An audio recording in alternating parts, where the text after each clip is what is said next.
Welcome to the Mind of Basketball Podcast, also known as M.O.B. Podcast, NBA Playoff Edition. I'm Evan. And I'm Ja. It's our basketball podcast where we recap, break down, and analyze players and teams in the playoffs, previous games from the previous day. How you feeling today, Ja? How you feeling? To be honest, bro, I don't even know. Why don't you know? I don't know. There's something going on, you know? Tired? Or Hey, man, I was always tired. That's one. I was always tired, always will be tired, will never stop being tired. Get him out of there. Sorry, Luca. My apologies. Sorry, Luca. But your season is done, unfortunately. But actually, nah, man, I'm chilling. I'm chilling. You know me, bro. You knew me for a while now. You know, I'm chilling. Yeah, I know. Yeah, you always chilling.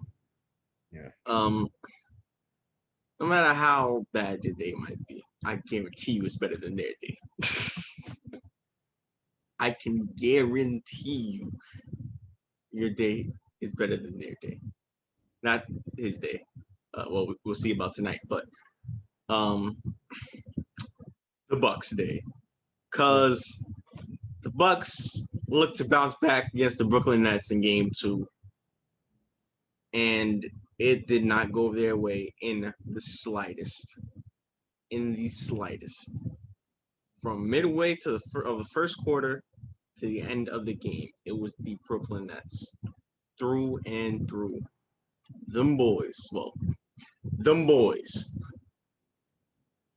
Like Katie. Yeah. Just went on a tear. Yeah. Oh man. I look at this point, I don't got anything else to say. I don't got nothing to say, to be honest. I gotta just be honest. This Nets team is just all around just legendary. It's like, you talk about a bounce back. Yeah, they can like, the Bucks is having a bounce back right now. You're right. They having a bounce back right up the second round. You know what I mean? Bounce the ass right up out the playoffs immediately. That's what the Nets are trying to do, and you can see it. Just dominance from the beginning, man. Kyrie, he came out with that spark, that energy real quickly, and then everybody else follows suit. You got Blake Griffin again turning back the clock again. Oh my God, Blake Griffin. Yo. Oh my God. Come on, Giannis. The threes rated for the Nets, and man, Threes were raining. I swear KD needs to get arrested. He was out there trying to commit murder. I swear he was trying to commit murder. It was disrespectful what he was trying to do one-on-one against these guys. ISO, skill work, on display, footwork, crossing. He had the king that crowned himself dancing. It was so embarrassing to watch.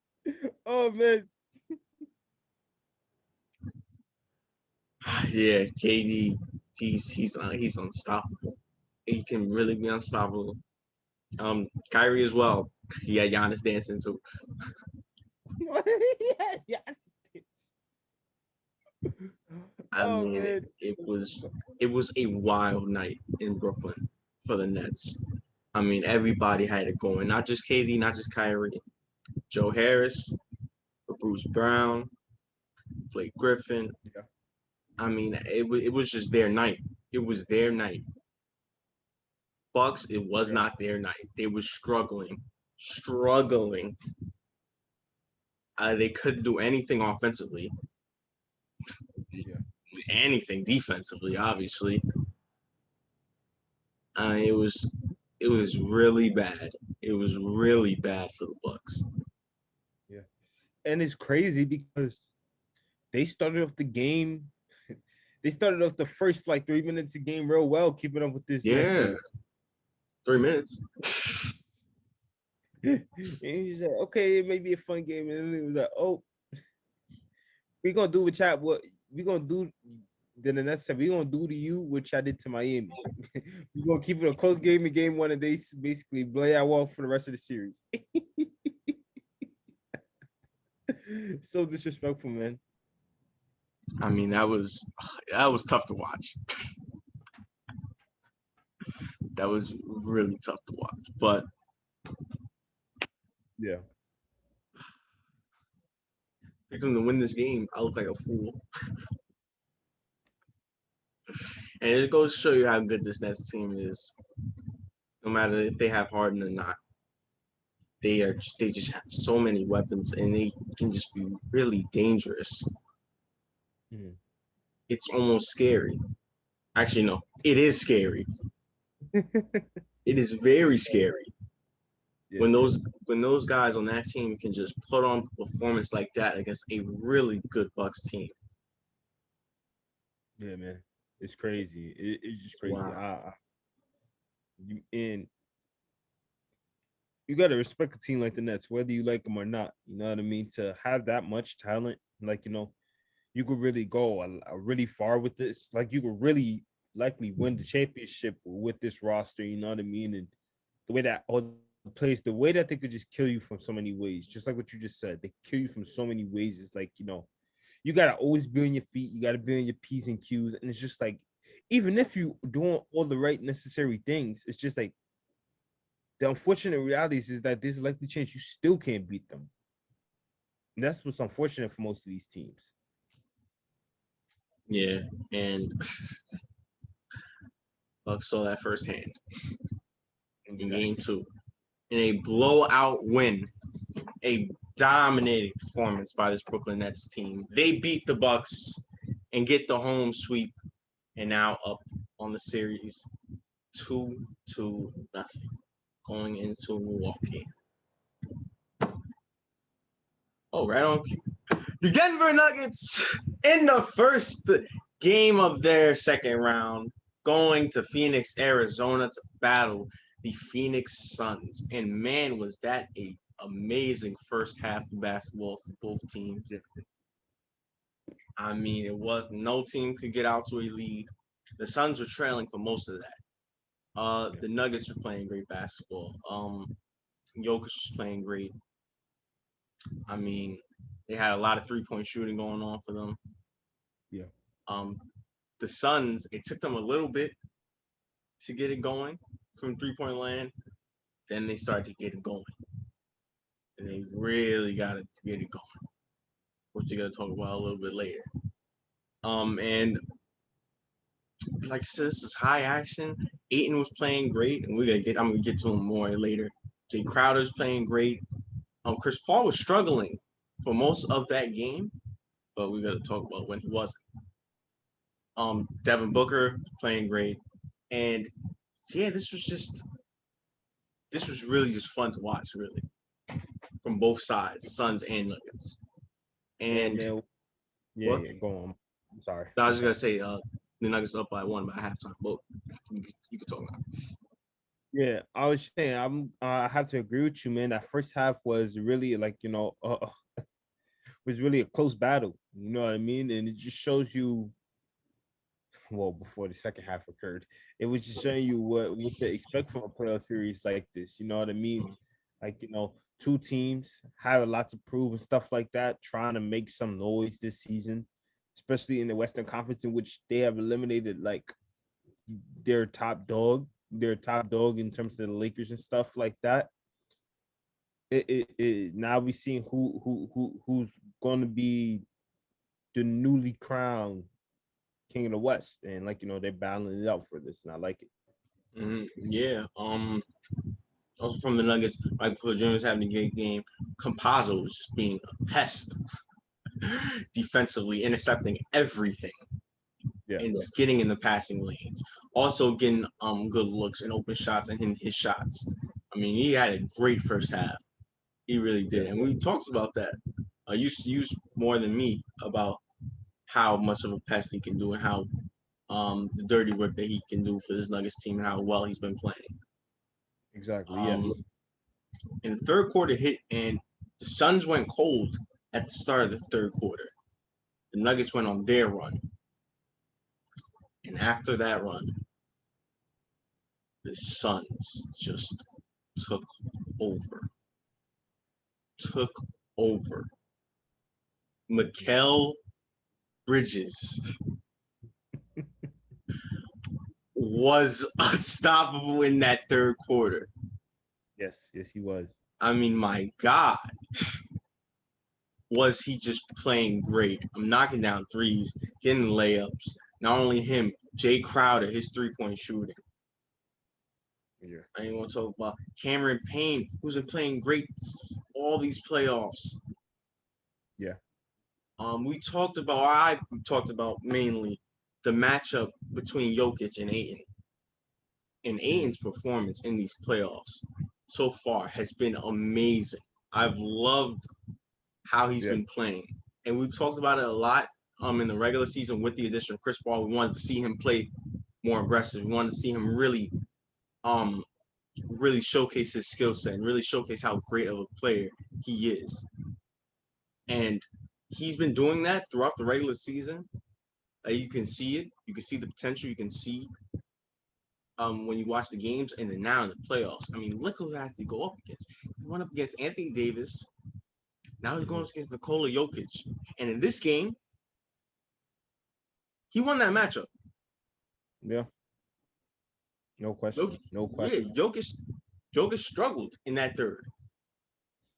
Well, everybody on the Nuggets struggled in that third because it was just it was turnover after turnover after turnover. Suns just started playing the passing. They just started being a pest, just started trapping. I mean, their defense was amazing in that third quarter when they went on that run. Yeah, man. Again, the Suns. One thing you say about both of these teams that they got that on and off switch, and again, that spark, a little spark, could do the favor for any team, and I think that's what happened. Mikal Bridges had it going, even though the Suns kind of went cold, and as a result, the moment they start to catch their flow and the rhythm, then that's when things just start to turn their tide.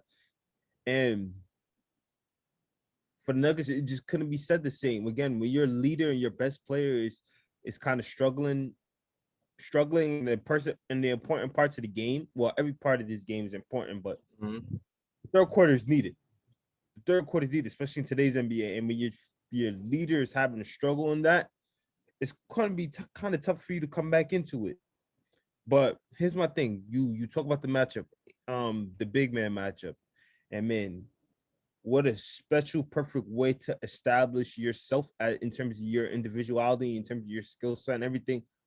Then going against two of the best bigs in the game at the highest level. At the highest level. You know what I mean? Like, playoffs, you go against AD, a recent champion, just came a recent champion, one of the best big in the game. Jokic, a highly likely MVP this season, and you're showing out so far. What a special way to show how talented of a player you could be. Right here, done in here. Yep. In that third quarter, also Torrey Craig, former Nugget, stepping up to the plate. He played tremendous last night, so I wanted to give him some credit as well. Probably knew how to play the Nuggets. That's why he was on that. That's why he's on the court. Yeah. Everything to do, he knew all their setups. But I mean, yeah, that third quarter and the crowd. Oh my God. Yeah. They was just all into it. And then Devin Booker had that 4-point play. But that was in the third quarter, right? Was that in the fourth quarter? I think that was in the third quarter. Yeah. I mean, yeah. And once it gets to that point, you can tell, yeah, this is looking to get out of hand. Once you got those players into it, once the crowd starts bumping the way they were bumping, it's very dangerous. It's very dangerous.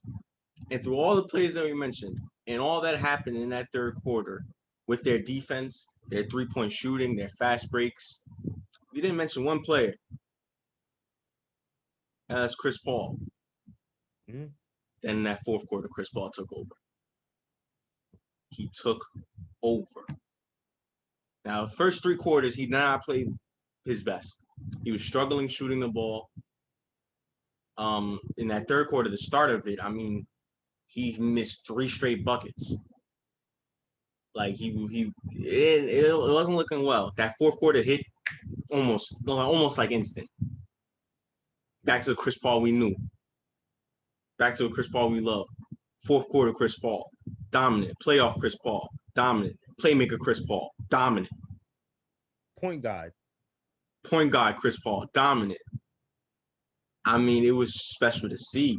He was doing it all. Jump shots, 3-pointers, getting to the hoop, his passing and playmaking ability, setting up plays. I mean, it was just amazing to see from that perspective, to see Chris Paul playing the way he played in that fourth quarter. Well, yeah, man, this was CP3 at his finest. He's in a class of his own when it comes to stuff like this. You know what I mean? We know the skill set. We know what this man's capable of. We've been seeing this since we were 10 years old. Yeah. The rest of us been seeing it since he was in college. Yeah. So make that 17 years. Yeah, 17, 18 years. So, hey, man, we got nothing to say but great things. Always. Yep. And with that performance and the fourth quarter play by the Suns and their closeout ability, even though Nuggets tried but failed in the end, the Suns, off of their second half performance, win game 1, taking a serious lead against this Nuggets team. Embarrassing second half for the Nuggets. But man, this series is really gonna be so fun to watch. Yeah. Just for that game 1. Just off of that game 1. I mean, it was spectacular. Yeah. But yeah, before we go on to predictions, first news. An award has been given out, and that award was Coach of the Year. And who was the Coach of the Year? New York Knicks' own Tom Thibodeau. Huh? Monty Williams. We'll get into that. Tom Thibodeau beating out Monty Williams and Quinn Snyder, fellow coaches who've also had tremendous seasons. But I want to give Tom Thibodeau credit. I know debate. Monty Williams was a close second, so close that he had more first place votes. I believe he had 43. Thibodeau had 42. But it was overall votes, overall point total or whatever, and Thibodeau got the edge over that. Yeah. So Thibodeau, he deserves so much credit for what he did to this Knicks team. You want to talk about a team that nobody looked at. It's a laughing stock, nobody cared about. Coming off of a struggling, but almost decade, basically. But specifically last year, was struggling. Julius Randle was struggling. R.J. Barrett was struggling. See some more potential from him in his rookie year. You know, and they didn't have the system. They didn't have the defensive system. They didn't have the 3-point shooting ability. And he comes, and almost instantly everything changes. The culture changes. Yeah. You know, we're one of the best defensive teams. They're a great 3-point shooting team. R.J. Barrett improves in this season.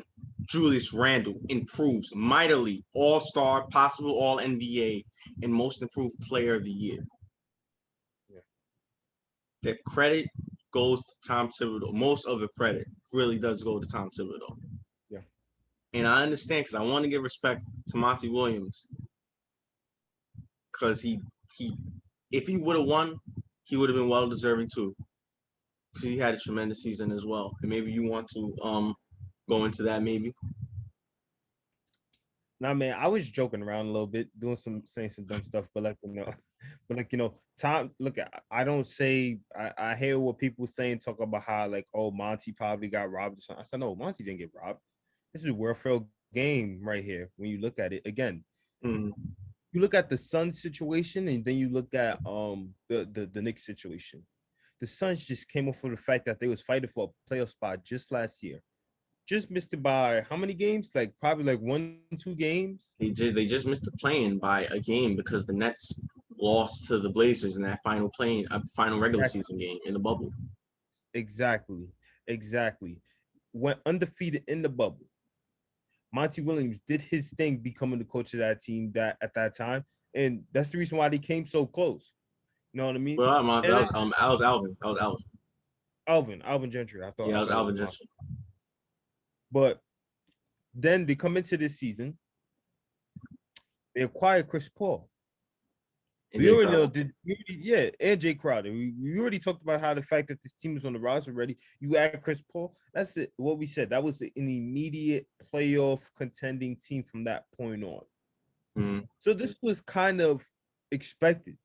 Not saying that they were supposed to do anything crazy like this, like become second seed or anything. Like that's legendary, but we didn't see the Suns being this far. The Knicks, Now you we're mean? gonna look at the Oh, you're thing. talking about okay. No, never Yeah, mind. Sorry. You on? cool. Nobody expected this. Nobody expected this. But now we're gonna look at the Knicks situation. Put it simply, just like what you said, laughing stock. Nobody's focused on them. Nobody's even look at them and think about touching anywhere near the even freaking 10th seed.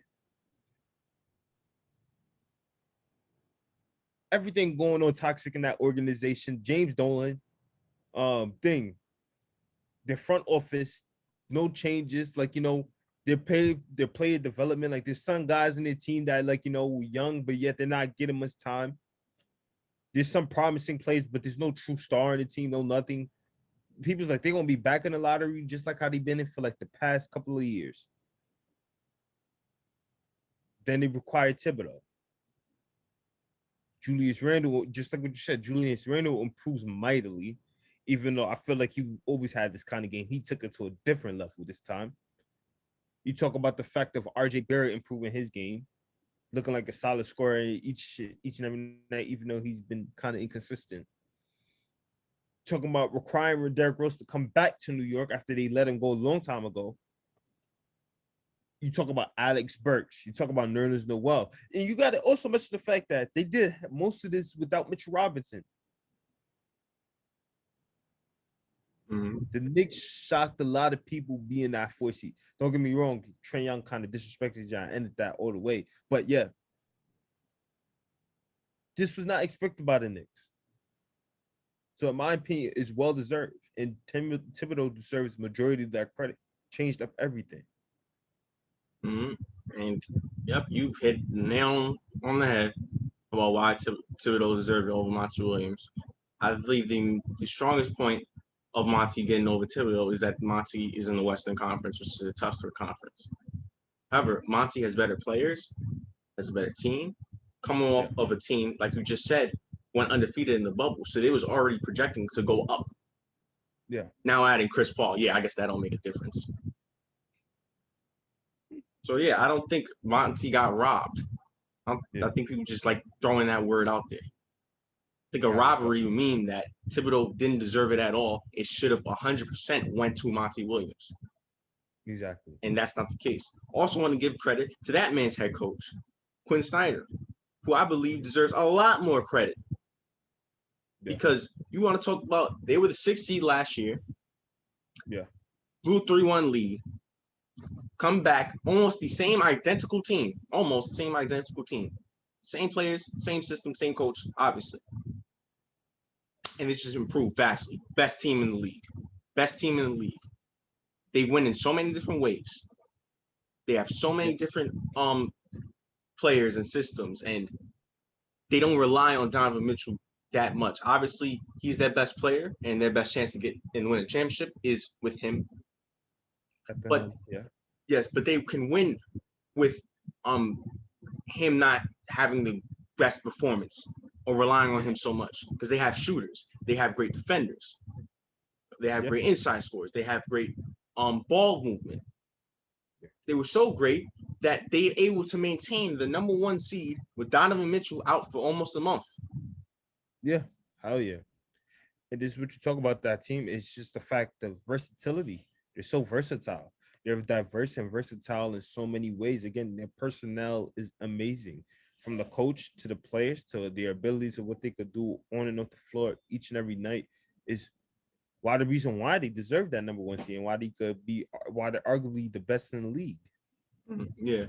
So I think everybody's too focused on Thibodeau and Monty, but Quinn Snyder deserves a lot more credit than what he's been getting. A lot more credit because he's been doing an amazing job and continue to do an amazing job, I believe, with this Jazz team. So I wanted to make sure that point is out. However, yes, still believe Tom Thibodeau deserved coach of the year. Don't think they made the wrong decision and voted for him. What he's done for this Knicks team, the improvements from the Knicks last year to this year is like night and day. Yeah. It is almost a completely different team. Yeah. And that is because he is at the helm. That is the main reason, because of he is at the helm. So I want to say that. Congratulations, Coach Tibbs. Second Coach of the Year. You won one in Chicago in Derrick Rose MVP year back in 2011. How did that So turn out? well, I went to the East Conference Finals. And they were never the same since. You know why they were never the same. Don't do that. Oh, you're right. Sorry. My We bad. all know I'll take why it. they were never the same, unfortunately. But Yeah. congratulations, Tom Thibodeau. Well deserved Coach of the Year. And you'll see what he can do with this Knicks team next year, moving them up and improving even more. But all right, that was the news. Ja, we do have some playoff um playoff series to discuss. One in particular. With the Clippers win against the Mavericks in Game 7, that means they advance to the second round, facing the Utah Jazz. And well, since you counted them out, how about you go first with this series? I got Utah. I got Utah taking in 6 or 7 games, and I'll tell you why. I'll tell you why. Okay. Tell you, Okay. Look at this flip flop.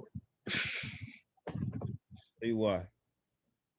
You know me. Early in the season, I kept saying how much I would love to see the Clippers in the finals against the Nets. All I know is you had them going to the Western Conference Finals, losing to the Lakers in 7. There's no Lakers. Now you're changing your mind. And why is that? Son in the Mavericks series just told me that if this is happening against the Mavericks and these guys are not locked in fully, or they weren't focused fully and they underestimated whatsoever, and Luka just violated them. How could a well-oiled machine that has been adjusted, has been together for a good amount of time now, like the Jazz, what could possibly happen to them when they run against a team like that? The Clippers are a more talented team individually, no question about it. But again, we keep emphasizing with the Jazz, they had too much they have too much versatility weapons that they could kill you with. And that's my thing. I think that's what's going to prevail with this Jazz team. The thing that could hold them back is the fact that they haven't been as deep as the Clippers. When you look at their Clippers past, haven't been as deep as the Clippers. What you mean?